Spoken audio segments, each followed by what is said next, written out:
Menteri Rangba Kajala Assam Himanta Biswa Sarma ula penpau kajing Angnud ban Pyndep no ya kajing Pynbeit put kata hendrut li ki jaka ki pelabo ha ka phase 2.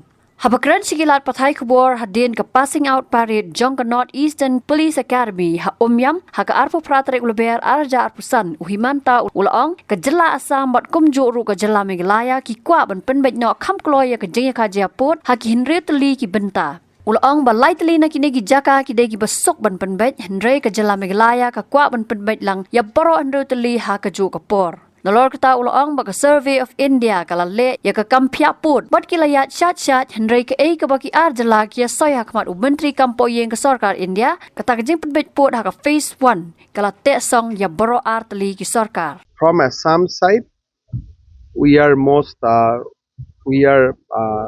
eager to resolve the pending disputes.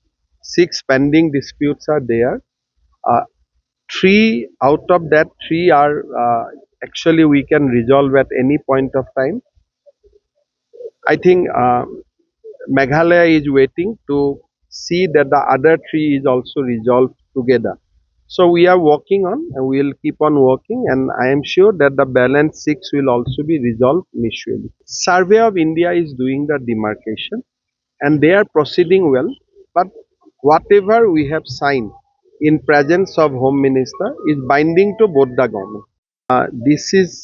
This involves people's sentiment of both the state. So time frame is not good, but at the same time we should hope and pray that it will be resolved sooner than later. Habatin, pej bahagi kishab, kashab plus F. Ka plus F? Hakabam bangibam dunaki eki batay kamet. Namar kata habathiru atau kau kamlo ka umpnyang kadut pej ya kashab plus F hakajing som.